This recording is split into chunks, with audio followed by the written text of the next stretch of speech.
नमस्ते all of you. हमारी आवाज आ रही है आप सभी को? क्लियर सुनाई दे रही है हमारी आवाज? कैसे हैं आप सभी? ठीक ठाक? सभी लोग कैमरे को ऑन कर लें, सुरक्षित स्थान पर बैठ जाइए।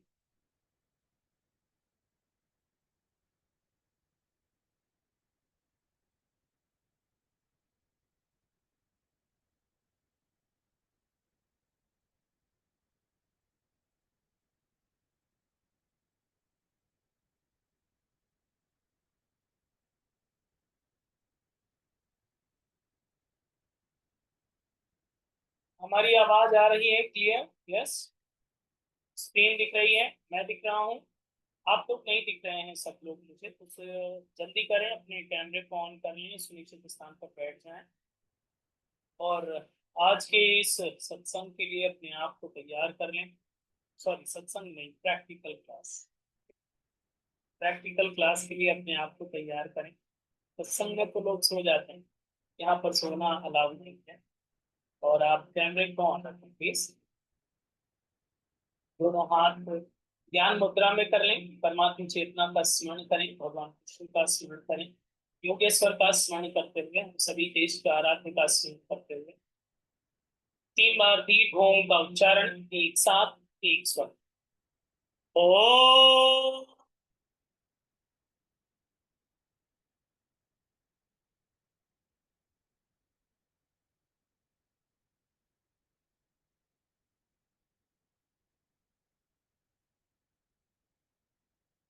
ओ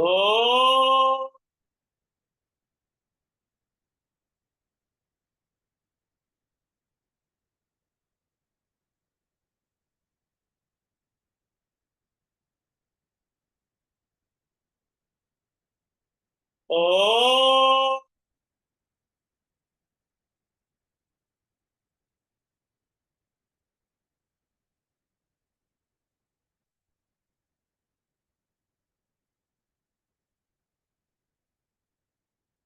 एक बार गायत्री महामंत्र का उच्चारण एक साथ, स्वर। ओम भो भुवा स्वाहा तत्सवितुर्वरेण्यं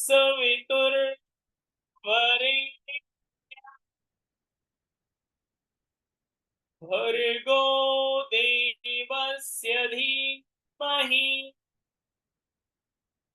धियो यो नः प्रचोदयात्। Grab your both palms and your face, release and release. सो अभी हम लोग बैठे हुए हैं श्रीमद् भगवत गीता के प्रैक्टिकल सेशन के अध्ययन के लिए। आई होप आप सभी ने पिछले 2 क्लासेस को अटेंड कर लिया है। यस। सो 2 क्लासेस में जो आपको बताया गया है समझ में भी आ गया होगा और जीवन में भी आने का प्रयास कर रहे होंगे। कुछ लोगों के हमें दिखाई दे रहा है कि जीवन में आ गया है और कुछ लोग अभी भी जीवन में नहीं ला पाए। सो प्रैक्टिस करना जरूरी है और इस प्रैक्टिस का आरंभ आपके कैमरे को ऑन करने से होता है, पता है आपको? सो प्रैक्टिस में लाइए। जैसे कि जो लोग इस क्लास से जुड़े हुए हैं और at a time at a place आप ज्वाइन कर रहे हैं, तो आप ये मानिए कि आपका ये सौभाग्य है कि आप इस क्लास में सम्मिलित होने का मौका मिल रहा है। प्रकृति आपको अनुमति भी दे रही है कि at a time at a place बैठ करके आप सुन रहे हैं, समझ रहे हैं, देख रहे हैं। ठीक है। बाकी एक प्रैक्टिकल बात मैं अगर आपको बताऊं, जब आप मेरी तरफ देखते नहीं है तो मुझे आपसे जलन जलन इसलिए होती है कि क्या मैं इतना कुरूप थोड़ी हूँ कि हमारी तरफ देख भी नहीं सकते हैं आप लोग? हालांकि आपके जितने सुंदर नहीं हैं, लेकिन थोड़े तो सुंदर हम भी हैं। ये मैं मानता हूँ, तो इधर उधर ना देख करके आप इस क्लास में जुड़े हुए हैं तो हमें देखते रहिए, ताकि ये जो प्रैक्टिकल सेशन है ये आपके लिए काम आ जाए। ठीक है? समझ में आ रही है बात? ये जरूरी है, इसलिए आपको बताया जा रहा है। ये सारी चीजें इन चीजों से जुड़ी हुई हैं, क्योंकि प्रैक्टिस छोटी छोटी बातों से ही शुरू हो और फिर वो धीरे धीरे बृहद रूप लेती है। जैसे कि आप पहले शिशु अवस्था में थे, बाल्यावस्था में आए, फिर अभी युवावस्था में, फिर वृद्धावस्था में, फिर अंतिम अवस्था में। तो ठीक उसी तरह से जो क्रमिक विकास का क्रम है, ठीक इसी तरह से इस क्लास में भी जो फॉर्मूले आपको बताए जा रहे हैं, जो फैक्ट बताए जा रहे हैं, उसको अपने जीवन में अप्लाई भी करें। हर दिन का हर दिन अप्लाई करना है और धीरे धीरे अपने जीवन में अपग्रेडेशन लाते जाना। वरना हमने कल भी ये बात कही थी, पिछली क्लास में भी ये बात कही थी कि श्रीमद् भगवत गीता को आप एक बार नहीं, हजारों बार पढ़िए, हजारों बार उसका पारायण कीजिए, कोई मतलब नहीं रहता। इस तरह से मतलब नहीं रह जाएगा जिस तरह की अभी ये वृत्तांत चल रहा है धृतराष्ट्र वाला। धृतराष्ट्र जी ने भी उसी समय में गीता सुनी, धृतराष्ट्र पे प्रभाव नहीं पड़ा फिर। ठीक है, तो ठीक इसी तरह से हम सभी जो सुन रहे हैं इसको बुने भी और अपने जीवन में प्रैक्टिकली अप्लाई करने का प्रयास करें। मैं पूरा प्रयास करता हूं कि हर रोज कुछ आपको नए फॉर्मूले बताए जाएं आपके अकॉर्डिंग, जो आपके लाइफ में सीधा यूज हो सके। उसे आपको हम नोट डाउन करने को भी बोलते हैं, आप नोट डाउन भी करते हैं, मुस्कुराते हुए लिखते भी हैं, और उसे आई थिंक, मुझे उम्मीद पूरी यही है आपसे कि आप उसे अपने जीवन में अपनाते भी होंगे। यस। तो अब ये तीसरी क्लास में बैठे हैं, तो 2 क्लासेस में तो केजी नर्सरी वाली एक्टिविटीज कर रहे थे, अब हम लोग थोड़ा सा आगे अपग्रेड करेंगे अपने आप को। तो क्लास में जब भी बैठे कैमरे को ऑन करके बैठे, कमर सीधी करके बैठे। अगर भगवान ने रीढ़ की हड्डी दी है, आप रेंगने वाले जीव नहीं हैं, आप 2 पैर से चल सकते हैं, तो रीढ़ की हड्डी सीधी करके बैठे, बैक शुड बी स्ट्रेट, जिससे आपके सेंट्रल नर्वस सिस्टम को अच्छा कम्युनिकेशन मिले और आपके जीवन में वो चीजें उतर सके। ठीक है, चलिए आज की बात आरंभ करते हैं। आज की इस प्रैक्टिकल क्लास में श्रीमद् भगवत गीता के, आपको हमने बताया है पिछली क्लासेस में कि श्रीमद् भगवत गीता का जो पहला श्लोक है, जिस पर हम लोग अभी चर्चा कर रहे हैं, पिछले 2 क्लासेस में इस पे चर्चा की है, आज भी इसी श्लोक को लिया गया है और इसी पर डिस्कस करेंगे। श्रीमद् भगवत गीता के पहले अध्याय का पहला श्लोक, जहां से बात आरंभ होती है कि धृतराष्ट्र उवाच, जहां पर महाराज धृतराष्ट्र बोलते हैं।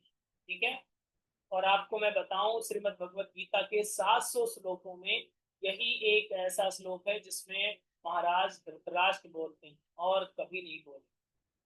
ठीक है, आगे आप श्रीमद् भगवत गीता में कहीं नहीं पढ़ेंगे कि धृतराष्ट्र वाचा, पहले और ये आखिरी ही लाइन है महाराज धृतराष्ट्र। ठीक है, आगे संजय वाच करेंगे, भगवान बोलेंगे, बाकी अर्जुन बोलेंगे, लेकिन धृतराष्ट्र जी नहीं, एक ही श्लोक में ये बोल।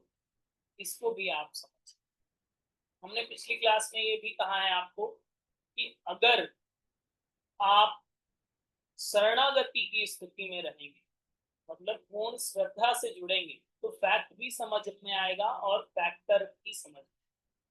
दो ही चीजें होती हैं, एक फैक्ट होता है और एक फैक्टर होता है। ठीक है, तो दोनों चीजें आप इजिली अंडरस्टैंड कर पाएंगे अगर पूर्ण श्रद्धा से जुड़े। और ये हम नहीं कह रहे हैं, ये श्रीमद् भगवत गीता के फॉर्मूले ही बताते हैं कि अगर आप में श्रद्धा होगी तो आप ज्यादा अच्छा समझ पाएंगे और इसे प्रैक्टिकली अप्लाई कर सकते।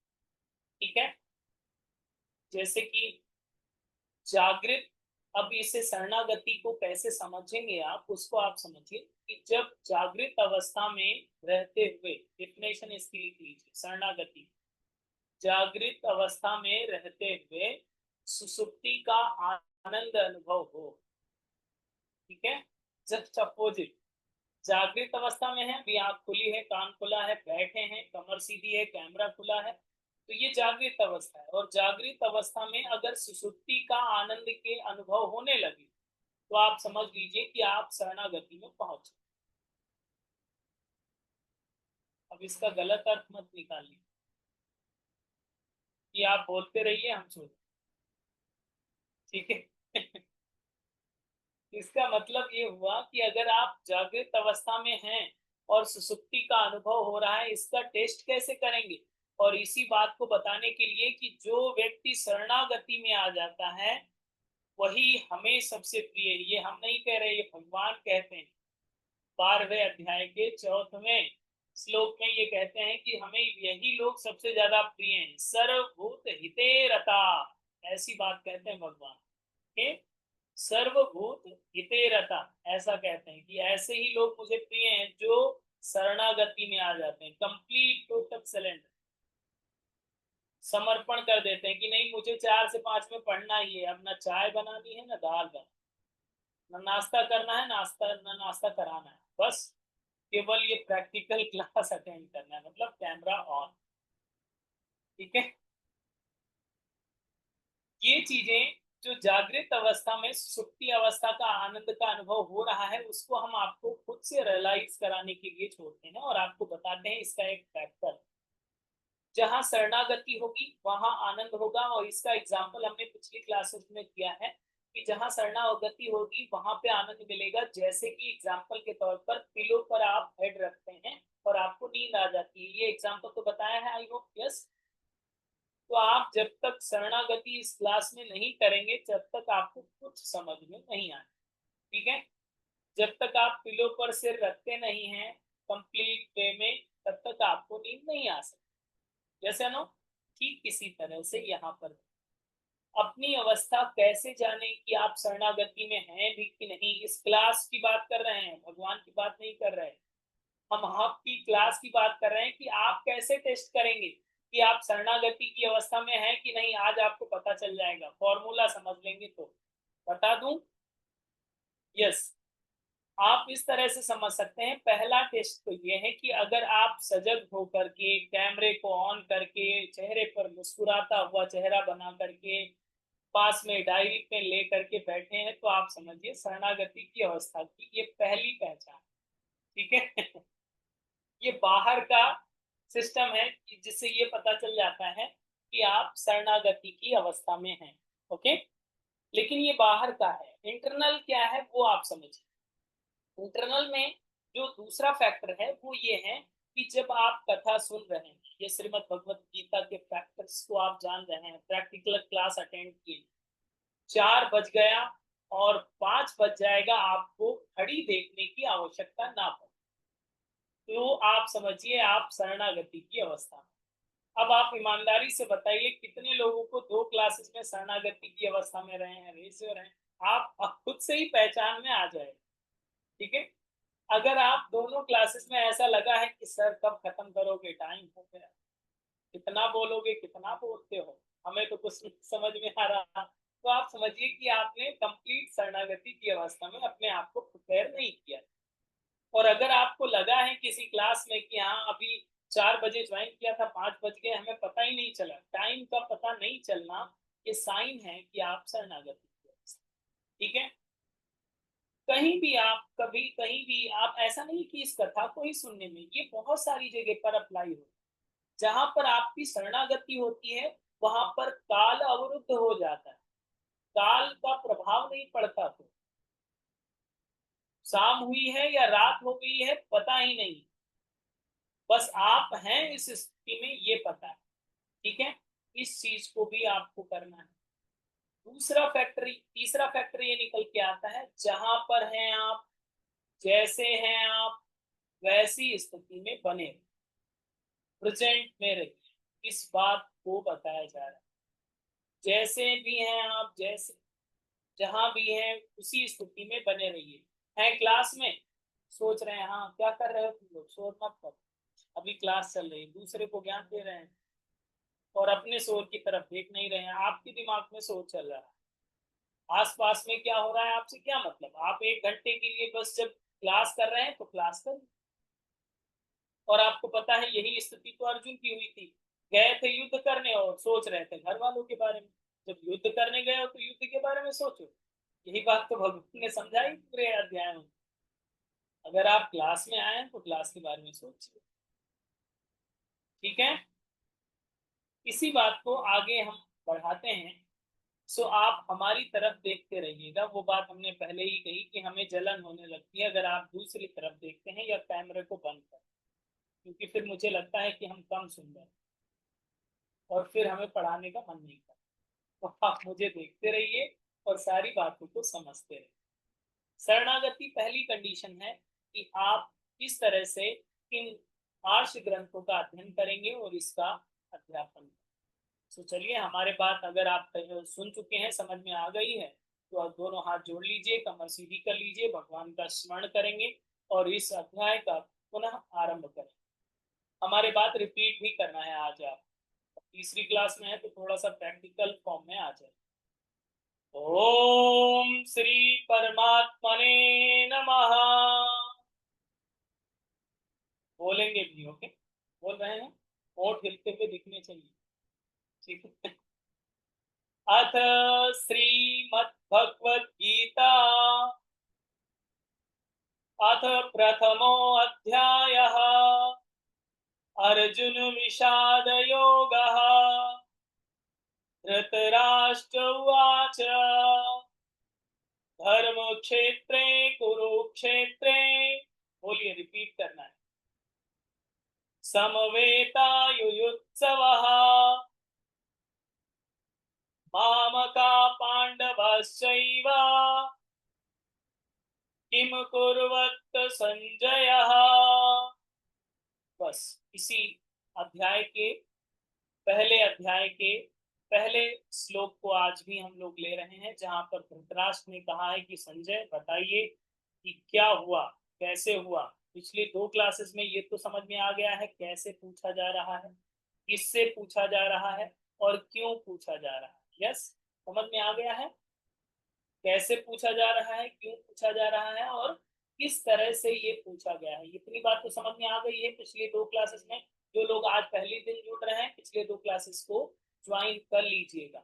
और उसके लिए आसान तरीका ये है कि हमारे चैनल को सब्सक्राइब कर लीजिएगा, ताकि उसमें बेल आइकॉन भी दबा लीजिएगा, ताकि नोटिफिकेशन मिल सके इस क्लास के बाद उसकी रिकॉर्डिंग अपलोड कर दी जाए। दूसरा तरीका ये है कि यूट्यूब में जाएंगे तो आपको ऐड भी दिखाई देती हैं, लेकिन अगर हमारा योग नमस्ते एकेडमी का मोबाइल ऐप एक्सेस कर लेंगे तो हमने आपको, आपकी इजी के लिए, कि आपको कलेक्शन एक जगह पे मिल जाए, तो श्रीमद् भगवद गीता को भी आप उसमें एक्सेस कर सकते हैं। उसका प्रोसीजर फॉलो कर लीजिएगा, ताकि आपको कहीं ढूंढने की जरूरत ना पड़े। वरना श्रीमद् भगवद गीता के तो बहुत सारे रूप पड़े हुए हैं यूट्यूब पर, बहुत सारे लोगों के लिए, ठीक है? तो आप एप्लीकेशन आपके लिए इजी रहेगा, उसकी भी डिटेल हम आपको फिर से भेज। फिर से आ जाते हैं आज की क्लास में। तो ये जो श्लोक आपने बोला है आज, अच्छा लगा है? कितने लोगों के पास कोई भी टेक्स्ट बुक आ चुकी है पढ़ने वाली, श्रीमद् भगवद गीता की है? छोटी या बड़ी कोई भी आप रखिए, अपने पास रखा करिए, ओके? उससे श्लोक की लाइन तो मिल जाएंगी एटलीस्ट, उससे पढ़ने में आपको आसान है। अगर नहीं हो तो आप मंगा लीजिएगा, नहीं हो तो आप पीडीएफ के माध्यम से या यूट्यूब के माध्यम से गूगल करके आप पढ़ लीजिए। अब जो गलती धृतराष्ट्र ने की, ऐसा नहीं है कि ऐसी गलती केवल धृतराष्ट्र ने की। क्या गलती की? कल हम आपको बता रहे थे कि ममता नामक रोग लग गया है, इसके कारण से ये समस्या हो रही। ममता नामक एक डिजीज है जो धृतराष्ट्र को हुई, और इसी तरह की बीमारी केवल धृतराष्ट्र को ही नहीं हुई, बहुत सारे कैरेक्टर हैं उनको भी हुई है, जैसे कि हम और आप। कितने लोग हैं जो ये बीमारी से ग्रसित हैं? अभी हैंड रेज करें, बताइए कितने लोग हैं बीमारी वाले लोग? पूरा हॉस्पिटल खोलना पड़ेगा, इसीलिए तो ये क्लास चल रही। इतने लोग हैं कि दुनिया में कमी नहीं है ऐसे लोगों की, हम सब उसी में इंक्लूड हैं, हम सब उसी में काउंटिंग होती है। मतलब एक बड़ा हॉस्पिटल खुल जाएगा, इसी के वो हॉस्पिटल में बेड की जगह नहीं मिलेगी, बैठने की केवल जगह मिलेगी, ठीक है? ये हॉस्पिटल ही तो है जिसमें ट्रीटमेंट हो रहा है, ये 4 से 5 का ये हॉस्पिटल ही खुला हुआ है, जिसमें ये सारे मरीज बैठे हुए हैं। मैं भी मैं भी इसमें इसी में आता हूँ, मरीज में ही आता हूँ, डॉक्टर नहीं हूँ, ओके? डॉक्टर केवल एक है जो परमेश्वर, जिसका स्मरण हम लोग अभी कर रहे हैं। तो ये जो गलती धृतराष्ट्र ने की थी, ममता नामक रोग इनको लग गया था, वही गलती भीष्म पितामह जी ने भी की। भीष्माचार्य जी के बारे में पता है? भीष्म पितामह के बारे में? यस। सारा नॉलेज होते हुए भी, सारा ज्ञान होते हुए भी, उन्होंने भी यही एक गलती की थी, पता है? अब वो अपना लॉजिक जानते हैं क्या देते हैं? वो अपना लॉजिक और आर्गुमेंट ये देते हैं कि मैंने वचन दिया था कि इनका साथ दूंगा, और इनकी सुरक्षा करूंगा, मैंने वचन दिया था, इसलिए हम इनके पक्ष में खड़े हैं। यही बात तो कहते हैं अपने आर्गुमेंट में।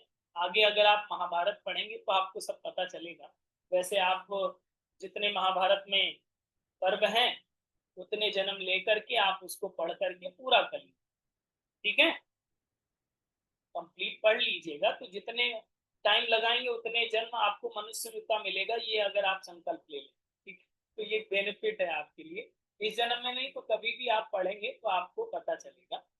तो भीष्म पितामह जी ने अपना लॉजिक ये देते हैं कि हमने वचन दिया था, इसलिए हम इनके लिए लड़ेंगे और ये अनीत भी करेंगे तो भी इनके साथ ही रहेंगे। लेकिन ये तो सोचना चाहिए, कोई गलत कर रहा है तो आप तो खड़े हो जाना चाहिए उल्टे कि भाई हम आपके गलत काम के लिए साथ नहीं दे रहे। कोई चोरी करेगा तो आप साथ में खड़े रहेंगे क्या?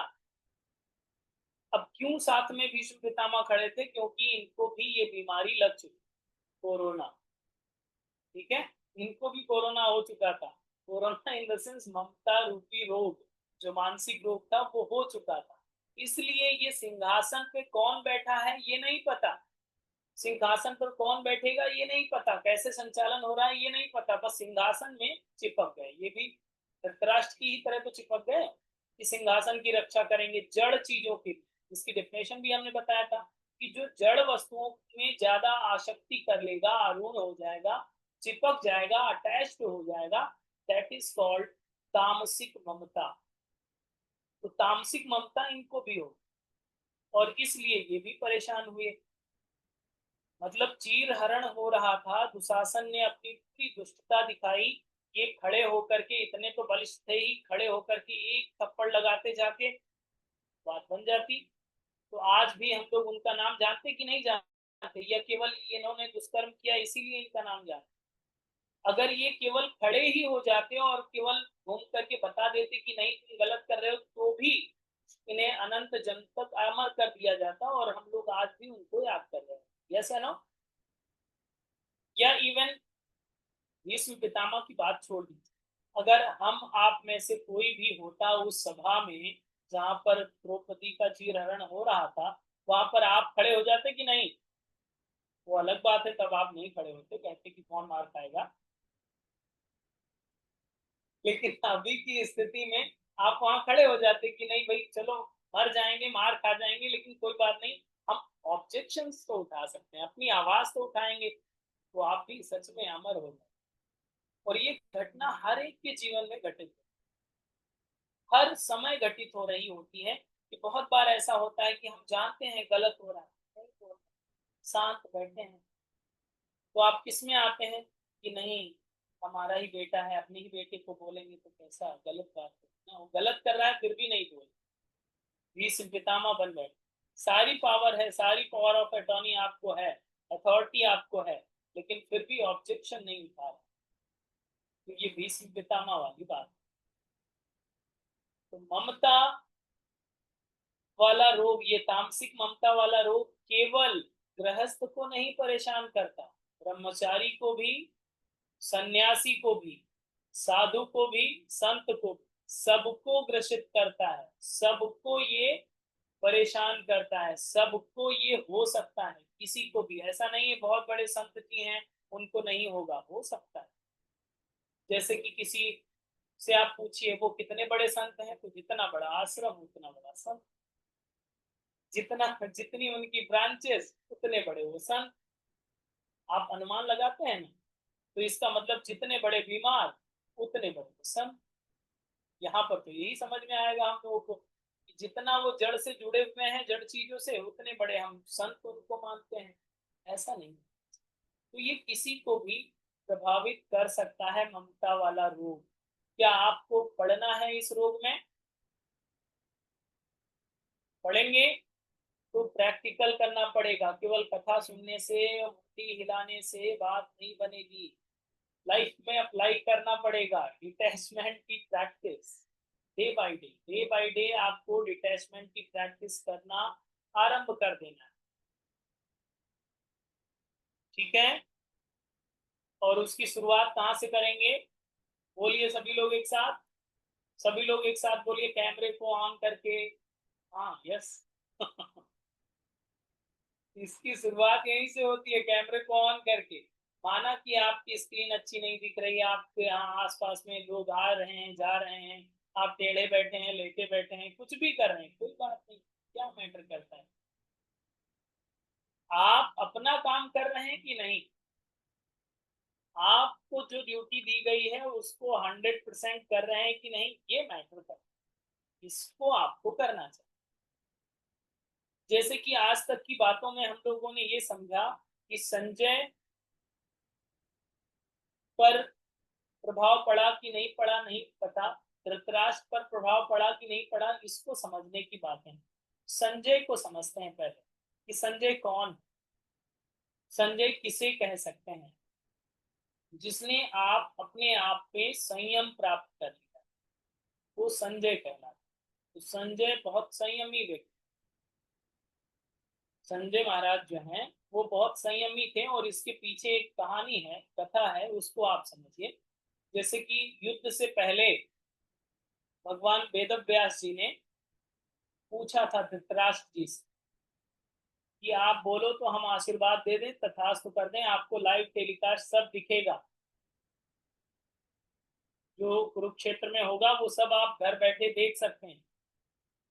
धृतराष्ट्र जी ने जानते हैं क्या कहा, हम वहां सुन रहे थे कोने में खड़े हो। उन्होंने कहा कि नहीं, हमें नहीं देख, क्योंकि सच को फेस करने की हिम्मत होनी चाहिए, पहली बात सब में नहीं होती है, और धृतराष्ट्र में तो बिल्कुल नहीं थी। उन्होंने कहा नहीं, मुझे नहीं चाहिए, मुझे नहीं देखनी अपने आंखों से, मुझे आशीर्वाद मत दीजिए, प्लीज रोक दीजिए। ठीक है, किसी को तो दिखाना पड़ेगा। तो धृतराष्ट्र के उस समय मंत्री कौन थे, संजय। संजय को बुलाया और संजय को कहा कि आप देखेंगे, फिर आप रिपोर्ट कर सकेंगे, आप बता सकते। समझ रहे हैं।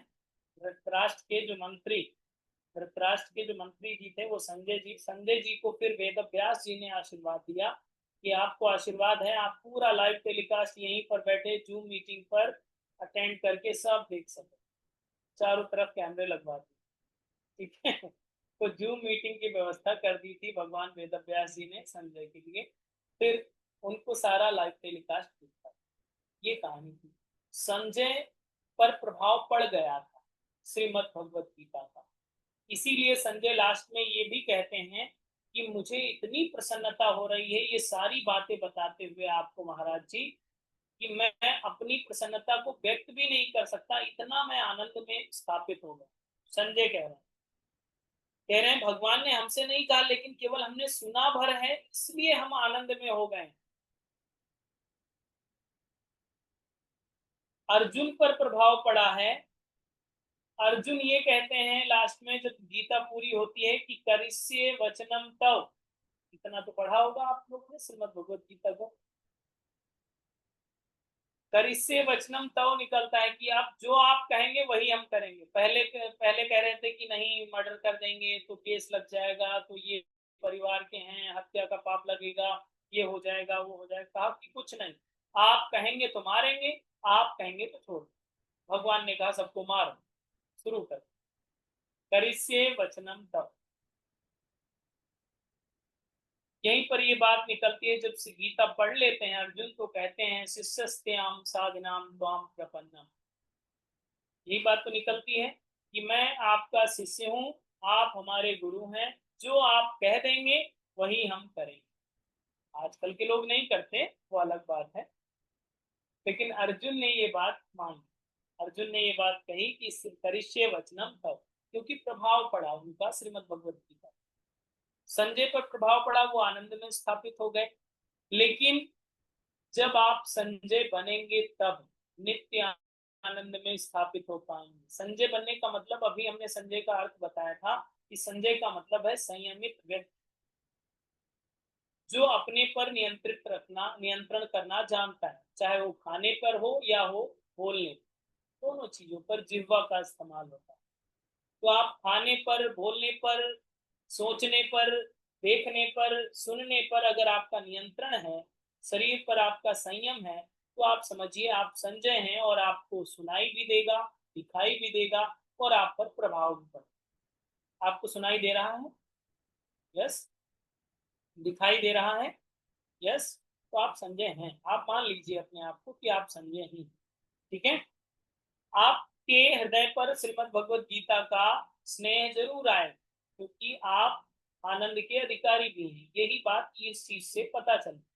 लेकिन वहीं पर अगर आपको श्रीमद् भगवत गीता का आनंद लेना है तो या फिर संजय बन जाइए श्रोता के रूप में, या फिर अर्जुन बन जाइए श्रोता के। संजय जब बनेंगे तो सेल्फ डिसिप्लिन लाना पड़ेगा अपनी लाइफ, तब बात बनेगी। जितना भी हो, चाहे ऐसा नहीं कि इस क्लास के लिए मैं बोल रहा हूँ, सब जगह पर सेल्फ डिसिप्लिन। अच्छा अभी यहाँ कोई नहीं देख रहा है, चलो अभी थोड़ी देर कैमरा बंद कर। अच्छा यहाँ नहीं कोई देख रहा है, चलो सब उल्टा सीधा काम कर ले। ये सारी चीजें सेल्फ डिसिप्लिन आपकी होनी चाहिए। कोई बात नहीं, कोई नहीं है, लेकिन परमात्मा तो देख ही रहा है ना आपको कि आप गड़बड़ कर रहे हैं। 100 दीवालों के बीच में भी अगर आप गलत काम करेंगे तो उसका फल मिलेगा कि नहीं? कर्म फल का सिद्धांत बन जाएगा कि नहीं? यस बनेगा। ठीक उसी तरह से संजय बनने के लिए सेल्फ डिसिप्लिन आपकी लाइफ में होना चाहिए। दूसरा ऑप्शन है या फिर आप अर्जुन बन जाए। अर्जुन बनने के लिए क्या करना पड़ेगा आपको? अर्जुन बनने के लिए एक ही मंत्र है कि आप इमोशनली ब्लैकमेल होना बंद कर। ये फॉर्मूला है अर्जुन बनने। अर्जुन क्या हुआ था? इमोशनली ब्लैकमेल ही तो हुआ था, और इमोशनली ब्लैकमेल होकर के सारा नरक मचा दिया। ठीक है कि ये नहीं करेंगे सर, युद्ध बंद कर दो, अभी हमको भीख मांग के खा लेंगे, लेकिन ये इनको मारेंगे नहीं, ऐसा वैसा जो भी अवसाद की स्थिति बनी, विषाद की स्थिति बनी। विषाद का अर्थ अवसाद ही होता है, डिप्रेशन ही होता है, पता है? बताओ, बीमारी के नाम पर एक चैप्टर का नाम रखना पड़ा है, इससे बड़ी बात क्या हो सकती है? भगवान के सामने एक बड़ी समस्या आ गई थी कि इस चैप्टर का नाम ही यही रखना पड़ेगा, विषाद, परेशानी, समस्या, अवसाद, डिप्रेशन, एंजाइटी, ये सारी मानसिक रोगों के नाम पर एक पहले चैप्टर का नाम पड़ गया। ठीक है, तो इमोशनली ब्लैकमेल होना बंद कर। बहुत बार आप इमोशनली ब्लैकमेल होते हैं कि नहीं? घर को लेकर के, परिवार को लेकर के, परिवार के सदस्यों को लेकर के, और बहुत सारी जगहों पर आप ब्लैकमेल हो जाते हैं, और जितना ज्यादा ब्लैकमेल होते हैं उतने ज्यादा परेशान। जितना ज्यादा डेप्थ में आप ब्लैकमेल होते हैं उतना ही ज्यादा परेशान। ठीक है, श्रीमद् भगवत गीता का अगर आशीर्वाद चाहिए तो आप इमोशनली ब्लैकमेल होना बंद कर दीजिए। फॉर एग्जाम्पल, जैसे कि किसी को चोट लग गई आपके घर में, चोट जिसको लगी वो कम रो रहा है और आप ज्यादा रो रहे हैं।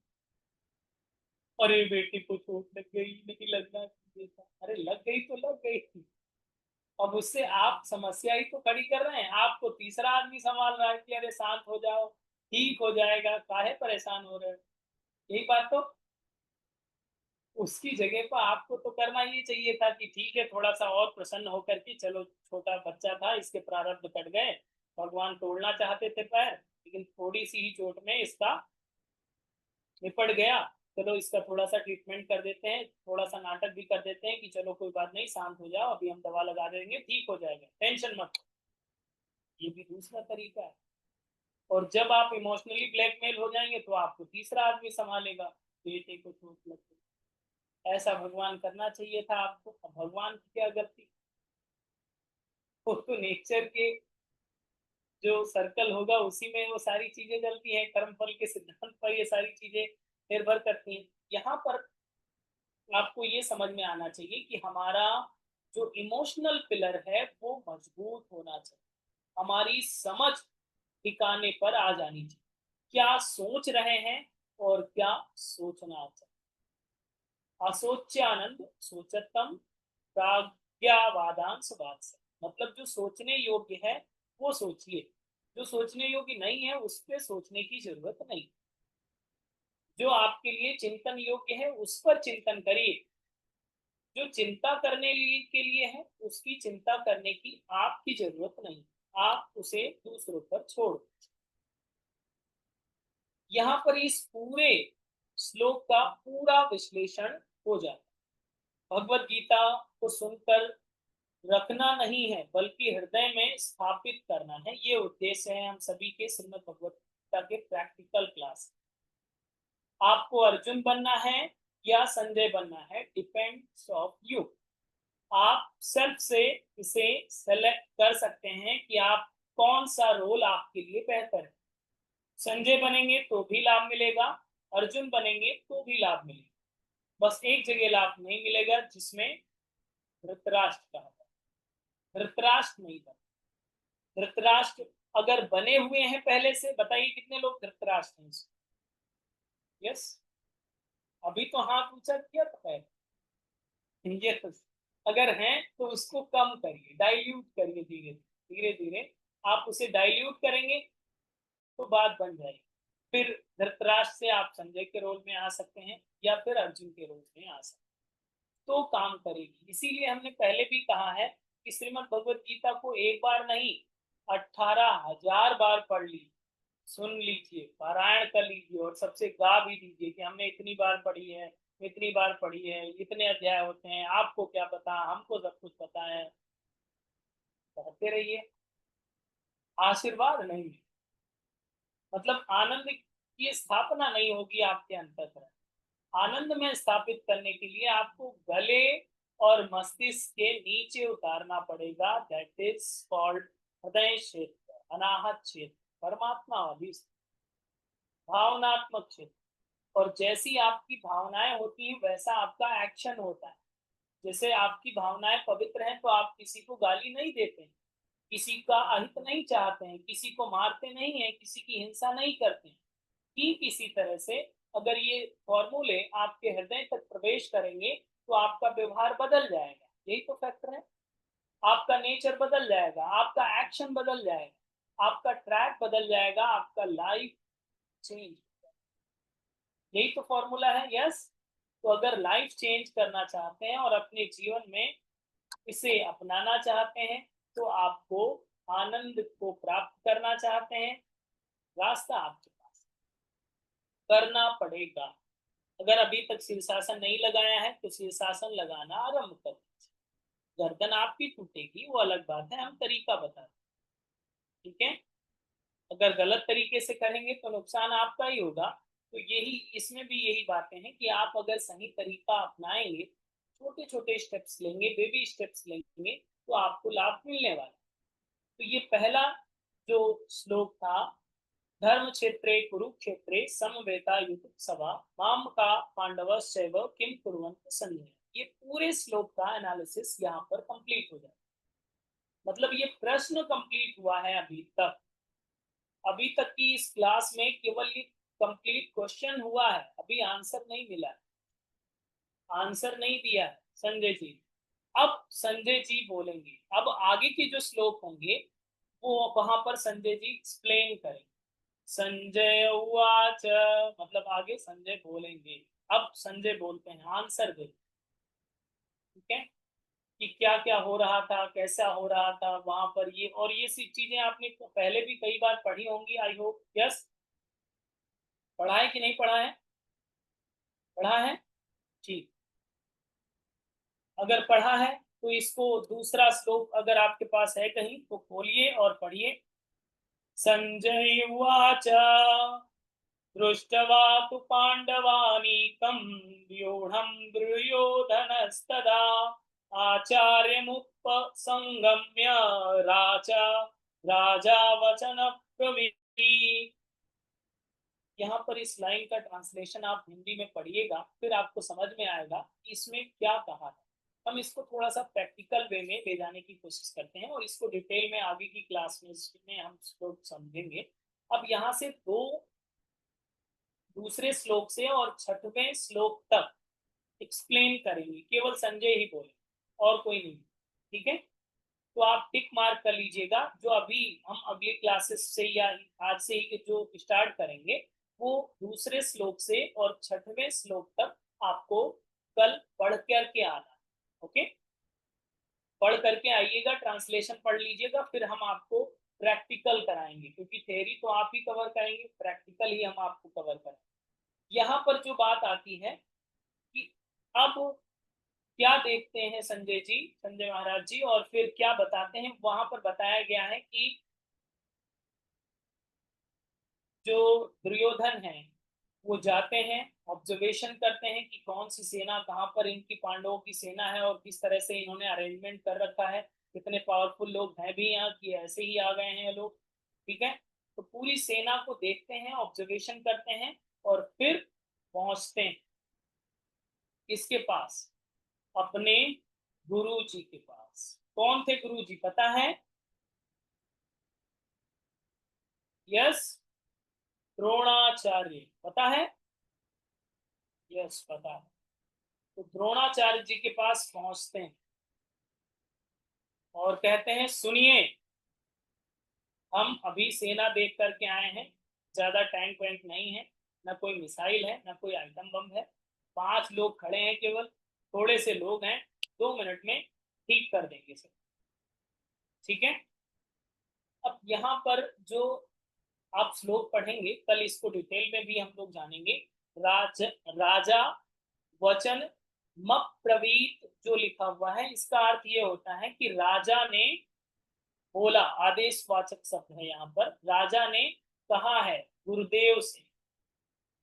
तो आप बताइए, यहाँ पर थोड़ा सा प्रैक्टिकल लाइफ में अगर आप आएंगे तो गुरु को भगवान से भी बढ़कर दर्जा दिया जाता है, यस या ना?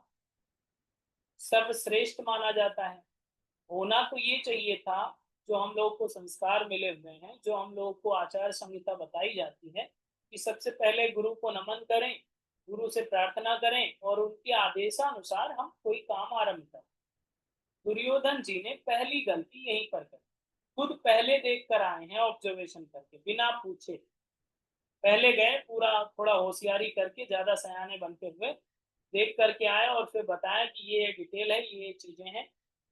तो क्या गुरु द्रोणाचार्य को दिखाई नहीं दे रहा था? तो भी तो दिखाई दे रहा था, वो भी तो देख सकते थे। लेकिन ये राजा होने के नाते थोड़ा अपने अहम में आकर के, अहंकार में आकर के, अभिमान में आकर के, एरोगेंस में आकर के इन्होंने पहले देखा, फिर अपने गुरु को बताते। और जैसे कि आपको पता होगा कि जब गुरु हो और अपने से श्रेष्ठ हो तो उसका नाम नहीं लिया जाता, नाम नहीं लिया जाता, या तुम कह के बुलाया नहीं जाता, या आदेश नहीं दिया जाता है, आप भी नहीं कहा जाता, सम्मान सूचक शब्दों। उनको उनकी स्थिति के अनुसार, जैसे आचार्य श्री, आपके लिए क्या करें बताइए, पानी चाहिए आपको, आपकी सेवा करना है, पैर दबाना है, या क्या करना है, इस तरह से बोला जाता है। गुरु जी आप ये बताइए, गुरु जी ये बताइए, इस तरह से पहले एक वचन का उपयोग किया जाता है जो उनके लिए सम्माननीय है, उस शब्द का उपयोग करके फिर बोला जाता है। इनको एरोगेंस इतना ज्यादा था कि इन्होंने सारी मर्यादाओं को लांघते हुए सीधा आदेश दिया कि सुनिए, हेलो गुरु जी, सुनिए, हम आपको बताते हैं क्या क्या हो रहा है। ठीक है, तो पहली बात तो ये कि गुरु का आशीष नहीं, और ये बात हमेशा के लिए प्रैक्टिकल लाइफ में भी तय हो जाती है, जिसने बड़ों का सम्मान करना बंद कर दिया उसका अंत निश्चित है। जैसे नो, अपने से बड़ों का सम्मान जिसने बंद कर दिया, उसकी लाइफ में आप झांक कर देख लीजिए, वो विनाश के रास्ते पे चल पड़े। होता है कि नहीं? गर्दन हिलाइए। तो इसका प्रैक्टिकल होना चाहिए लाइफ। ये बात यहीं से दुर्योधन से सीखने को मिलती है कि पहली गलती जो इसने करी, हम लोगों की लाइफ में ऐसी गलती नहीं होनी चाहिए। जो हमसे सुपीरियर हैं, जो हमारे मेंटर हैं, उनसे आदेश लेना चाहिए। जैसे कि श्रीमद् भगवत गीता का हमें आदेश लेना था, तो हम 2 दिन पहले हम पहले आदेश लेकर आए, अपने गुरुदेव से आदेश लेकर आए, अनुमति हुई कि हाँ ठीक है कर सकते हैं। हमने फॉर्मेट दिखाया, उसका तरीका बताया कि सर ऐसे बताएंगे, ऐसा ये हमारा एनालिसिस है और इस तरह से डेटा है।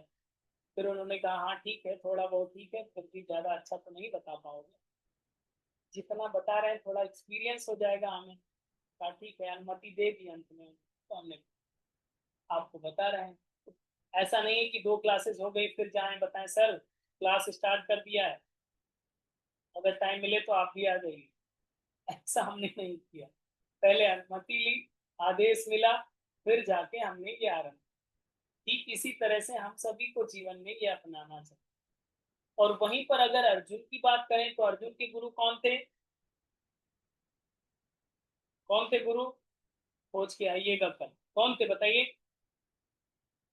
अर्जुन के गुरु के पास कल चलेंगे। आज पहले द्रोणाचार्य जी की बात सुनो। द्रोणाचार्य जी और राजा द्रुपद, ठीक है, ये क्लासमेट, मतलब इनके जो वंशज हैं, अर्जुन जी के साइड के वंशज हैं पूर्व के, वो क्लासमेट थे, साथ में एक ही गुरुकुल में पढ़ा कर एक समय। द्रोणाचार्य जी ब्राह्मण परिवार से थे, तो थोड़ा सा हॉस्टल में पैसे कम भेजते थे इनको उनके घर वाले।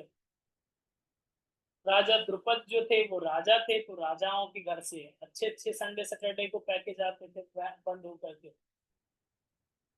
तो ये राजा द्रुपद कहते थे, अरे तुम चिंता मत करो, जब हम बड़े होंगे ना तो तुमको एक राज्य दे देंगे, आधा राज्य दे देंगे, तुम साथ में रहना आराम से, टेंशन मत, ठीक है। आपको पता है द्रोणाचार्य जी के पुत्र का नाम क्या था? अश्वत्थामा। नहीं पता? लिख, अश्वत्थामा। इतनी गरीबी में जिए, इतना अभाव हो गया कि अश्वत्थामा को दुग्ध पान या उसके पोषण के लिए भी चीजें नहीं थी, ना अमूल कूल वहां पहुंच रहा था, ना किसी प्रकार की डेयरी पहुंच रही थी, मतलब इतने पैसे नहीं थे कि अमूल कूल पिला सके अपने बेटे को। अश्वत्थामा, ठीक है। तब उनकी पत्नी ने थोड़ा सा याद दिलाया कि देखिए आप बताते रहते हैं ना कथा में कि हमारा एक फ्रेंड था, उसने कहा था कि पूरा राज्य दे देंगे आपको, मंत्री बना देंगे, मुख्यमंत्री बना देंगे, ठीक है, राजा बना देंगे, तो उसके पास जाओ, अभी वचन दिया है उसने, तो जाओ उससे मांग के लाओ, शायद वहीं से व्यवस्था हो जाए। गए जब राजा द्रुपद के पास, तो राजा ने कहा, अरे यार पागल आदमी हो क्या, बचपन की बातें कोई याद रखता है?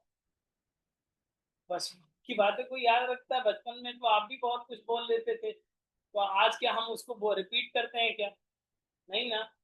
तुम अगर बोलो, तुम्हारा अगर मजबूरी है तो 1 लीटर दूध हम पैक करवा के भिजवा देते हैं तुम्हारे बेटे, अस्वस्थ में। अब ये ईगो वाली बात हो जाती है ना। अगर आप मांगने गए हैं राज्य और 1 लीटर दूध आपको ऑफर किया जा रहा है, तो आपको तो गुस्सा आएगा ना। तो ये ईगोइस्टिक होता है द्रोणाचार्य। समझिएगा लॉजिक को, फिर से आ जाइए ममता वाले रोग। फिर इन्होंने संकल्प ले लिया कि जब तक हम लुटाएंगे नहीं इन लोग, तब तक मानेंगे नहीं। द्रोणाचार्य भी अर्जुन के गुरु, गुरु एक ही। तो अर्जुन से जब बात आती है कि आपको गुरु दक्षिणा चुकानी है,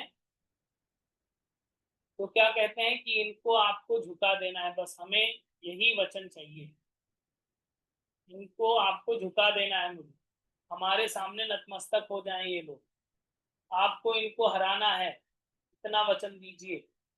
ठीक है, प्रकाश तो मिल जाएगा।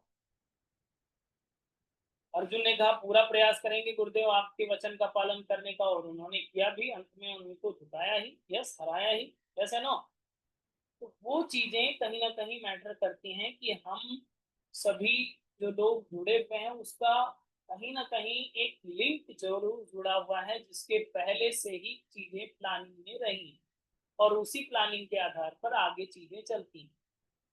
अर्जुन की तरफ से जब ये बात आई थी तो पहले अर्जुन ने अपने गुरुदेव को नमन किया, देखा, समझा और फिर प्रार्थना करी, चाहे वो भगवान कृष्ण से प्रार्थना की हो या अपने गुरुदेव को प्रार्थना की हो, दोनों को नमन किया है। और फिर भगवान से बोला, भगवान अब तो युद्ध लड़ने जा रहे हैं, हमें थोड़ा बीच में ले चलो।